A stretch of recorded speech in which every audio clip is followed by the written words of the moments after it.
Allah Subhanahu wa taala mempunyai maksud dan tujuan menghadirkan kita ke permukaan bumi ini.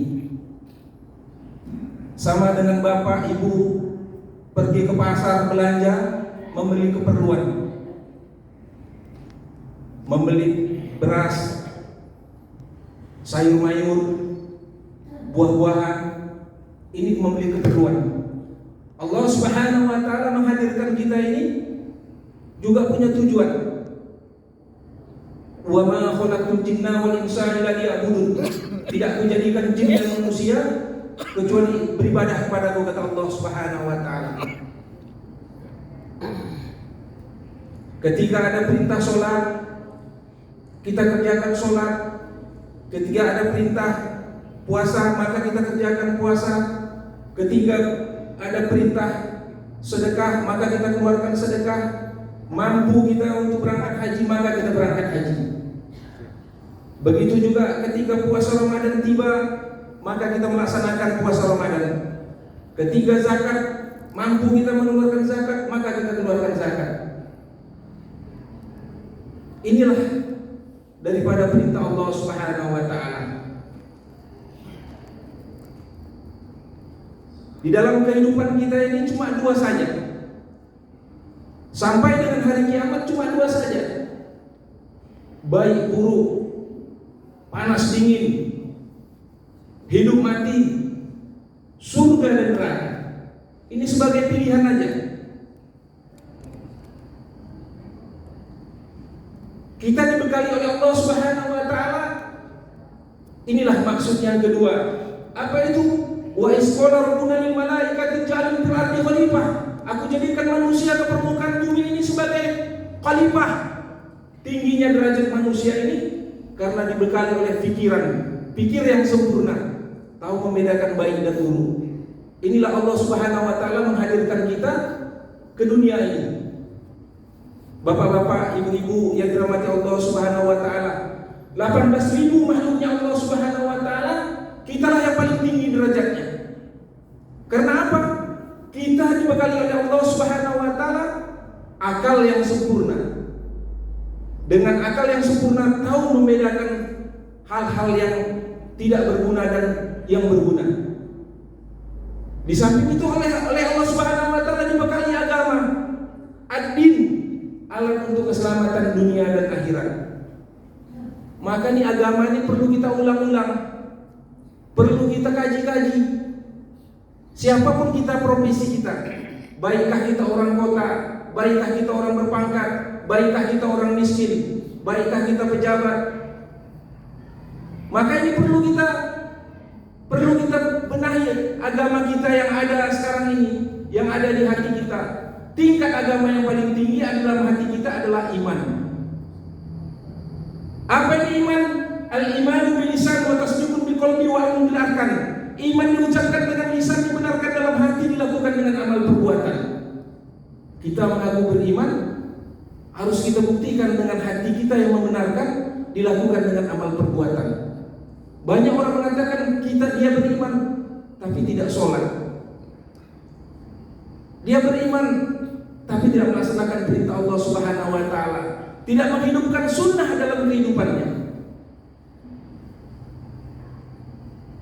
Allah Subhanahu wa taala sudah tetapkan bahwasanya kita di dunia ini mencontohnya kehidupan baginda Rasulullah SAW. Laqad kana lakum fi Rasulillah uswatun hasanah. Sesungguhnya pada diri Rasulullah itulah contoh suri teladan buat kamu sekalian. Sudah ada manusianya, sudah ada contohnya. Tapi kita kadang lari daripada apa yang dicontohkan oleh Rasulullah SAW. 3 contoh yang diberikan oleh Rasulullah SAW. Ulama katakan pertama surah. Apa itu? Bagi laki-laki bentuknya Rasulullah. Bagaimana Rasulullah berpakaian? Pakaian gamis, celana gantung, kumis ditipiskan, jenggot dipasang. Ini bentuknya Nabi.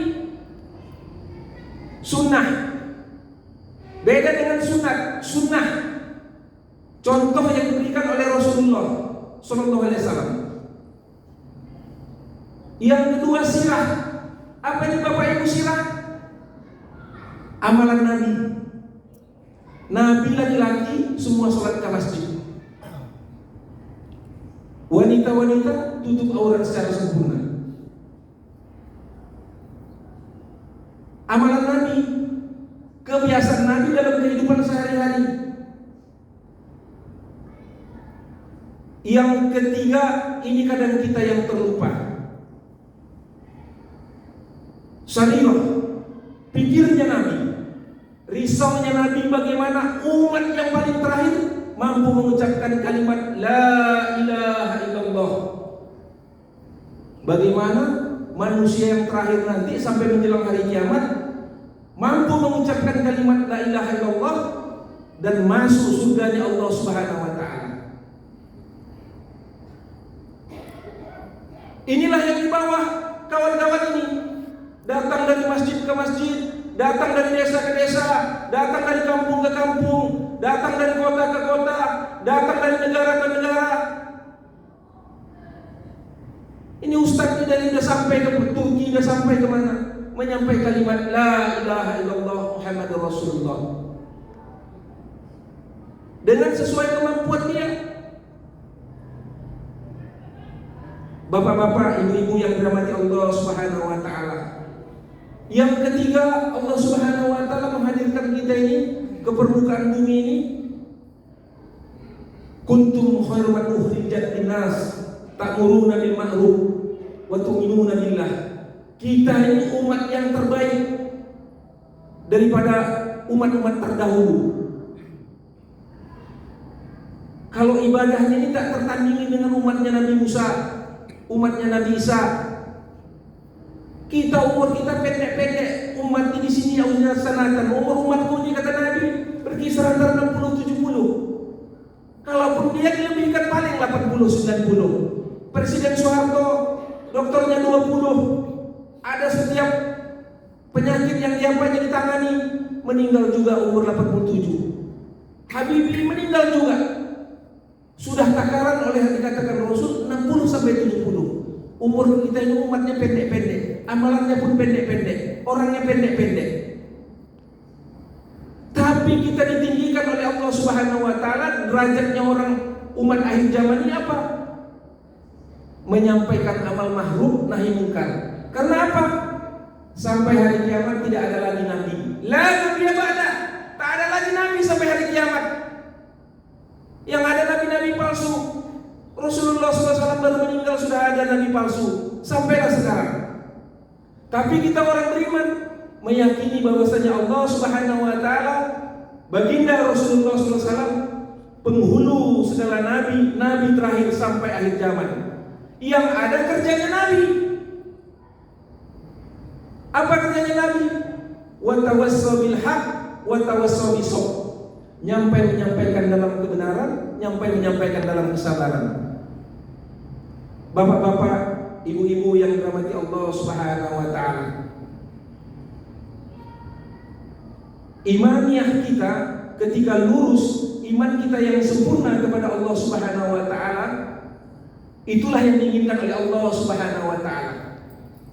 Ketika kita berubah dari alam dunia ini ke alam barzah, hanya sedikit aja dinding pemisah, berubah dari alam dunia ke alam akhirat atau alam barzah, maka pertanyaan yang ditanya adalah perkara iman. Imaniyah kita, sempurnakah imaniyah kita ini? Yakin kita bahwasanya yang memberi makan Allah, yang memberi kenyang Allah, yang memberi sehat Allah, yang memberi penyakit Allah, yang memberi rezeki Allah, Allah Khaliq, Allah Malik, Allah Razik. Maka kita harus keluarkan kebesaran-kebesaran dunia dalam hati kita. Makanya orang sulit, Bapak Ibu yang dirahmati Allah Subhanahu wa ta'ala. Saya bertetangga dengan Pak Sutardi. Pak Sutardi ini tukang menjaga emergensi di medikal. Itu Pak Ketua tahu. Ditanya 1000 orang yang meninggal, satu pun payah mengucapkan kalimat La ilaha illallah. Kalau sekarang kita mampu mengucapkannya. Karena apa? Hari-hari kebesaran dalam hati kita ini adanya kebesaran dunia. Ini yang rusak. Ini yang rusak. Orang Islam yang menjaga emergensi, baik itu di rumah sakit Jakarta sana, begitu juga ditanya. Maka yang diingatnya adalah apa? Kebendaan-kebendaan, orang yang disayang-sayanginya. Allah sudah katakan, Nabi sudah katakan, barang siapa di akhir kalamnya mampu mengucapkan kalimat La ilaha illallah, wajib baginya surga. Tapi kita tengok, karena apa? Kebesaran dunia ada di dalam hati kita. Maka kita keluarkan, hari-hari kita bicarakan kebesaran Allah Subhanahu wa taala. Hari-hari kita bicarakan kebesaran Allah Subhanahu wa taala. Maka keluarlah kebesaran makhluk dalam hati kita. Ini sangat sulit. Maka kita perbanyak berzikir, istighfar, berselawat kita kepada Nabi agar keluar kebesaran-kebesaran makhluk dalam hati kita. Bapak-bapak yang dirahmati Allah Subhanahu wa taala. Yang kedua adalah ibadah kita, amalan kita. Bagaimana amalan Rasulullah SAW? Yang pertama adalah sholat. Amalan dua diperiksa adalah amalan sholat. Laki-laki sholatnya berjemaah di masjid di mana azan berkumandang. Ini laki-laki. Ibu-ibu terserah, mau ke masjid, izin suami silakan. Bersama suami bagus, terserah. Ibadah dia, amalan dia, sholat, menjaga sholat. Orang yang menjaga sholat, akhir hayatnya dia mati mampu mengucapkan kalimat La ilaha illallah, bersangkut paut dengan kalimat iman tadi. Begitu juga dia menjaga puasa Ramadan, dia bersedekah, dia mengeluarkan zakat, dia berangkat haji ke Baitullah ketika mampu, berpuasa pada bulan Ramadan. Ini ibadah dia. Setelah iman, ibadah yang ketiga adalah muamalah. Apa itu muamalah? Muamalah adalah hubungan kita ketika kita jadi dipekerjakan, apa profesi kita, pedagangkah kita, pekerjakah kita, petanikah kita, pengusahakah kita, pejabatkah kita. Ini dalam kita bermuamalah. Ketika kita jadi pedagang, jangan mengurangi timbangan. Ketika kita jadi pejabat, jangan kita korupsi. Ketika kita jadi pekerja, jangan kita korupsi waktu. Ini adalah ibadah kita, muamalah kita. Yang keempat adalah muasyarah, hubungan kita sesama, bertetangga, bersaudara, berjiran. Ini kita jaga. Yang kelima adalah akhlak. Sempurnalah iman kita, sempurnalah ibadah kita, sempurnalah muamalah kita, sempurnalah muasyarah kita, sempurnalah akhlak kita. Dijamin oleh Allah Subhanahu wa taala surganya Allah Subhanahu wa taala. Bapak-bapak, ibu-ibu yang dirahmati Allah Subhanahu wa taala, kalau semua ditanya pasti ingin senang, bahagia di dunia dan akhirat. Allah Subhanahu wa taala letakkan kejayaan manusia ini tidak dengan apa-apa kecuali dengan amal agama. Sudah qadaratullah, sudah keputusannya Allah Subhanahu wa taala. Ikan Allah Subhanahu wa taala letakkan kebahagiaannya di air. Burung Allah Subhanahu wa taala berikan keselamatan kebahagiaannya di udara. Tapi kita manusia diletakkan oleh Allah Subhanahu wa taala kebahagiaan keselamatannya dengan agama. Itulah yang lima tadi harus kita jaga dalam kehidupan kita sehari-hari.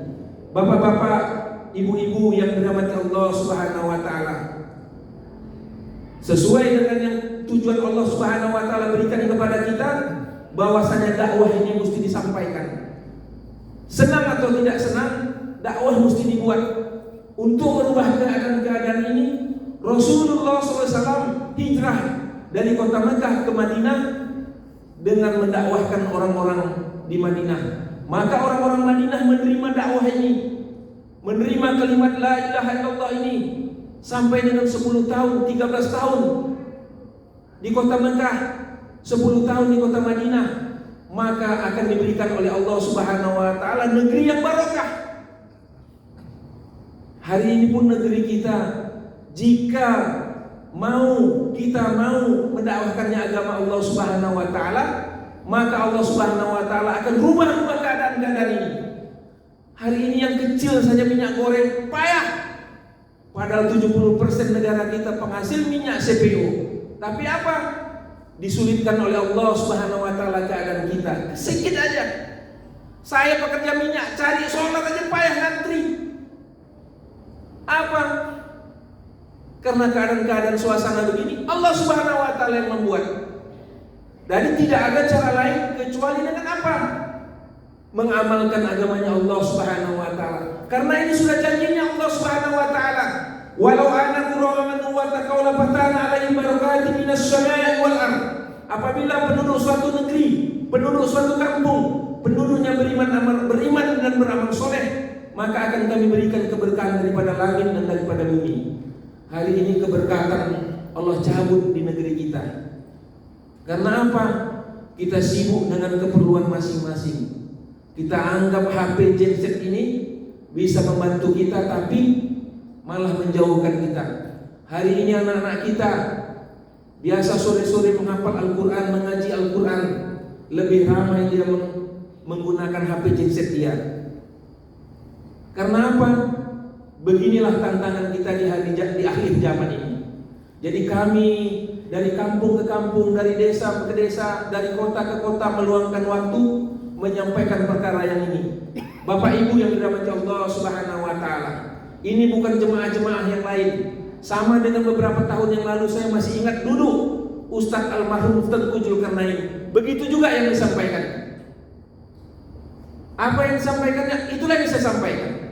Masih ingat saya duduk di sini mendengarkan Ustadz Tengku Zulkarnain almarhum, guru kita. Tapi begitulah, menunggu giliran kita pula yang 60-70 tahun umur kita. Mungkin kami sudah malam ketiga di sini beritikaf, keliling, menjumpai, membantu pengurus masjid, mengajak orang untuk datang ke masjid, bersilaturahmi kami, meluangkan waktu kami. Ini adalah perintah Allah Subhanahu wa taala. Kami juga punya profesi, kami juga punya pekerjaan, cuma meluangkan waktu. Ketika ada mampu kita 3 hari berangkat 3 hari. Ketika kita mampu berangkat 40 hari seperti rombongan Ustadz ini meluangkan waktu ke 40 hari. Besok mereka akan pindah, mungkin menggunakan air, menggunakan lampu. Ini insya Allah menjadi penerang bagi bapak-bapak, ibu-ibu di masjid ini. Mungkin itu yang bisa kami sampaikan. Saya juga besok untuk melanjutkan aktivitas bekerja, karena besok mulai masuk bekerja kembali. Mungkin ada penyampaian saya selaku tamu di sini, saya mohon maaf. Begitu juga bapak-bapak di sini, jika ada waktu, luangkan waktu untuk sama-sama kita belajar untuk menyampaikan perkara agama. Ini yang bisa kami sampaikan. Lebih dan kurang mohon maaf. Subhanakallahumma bihamdihi, subhanakallahumma bihamdika, asyhadu an la ilaha illa anta, astaghfiruka wa atubu ilaik. Lebih dan kurang mohon maaf. Assalamualaikum warahmatullahi wabarakatuh.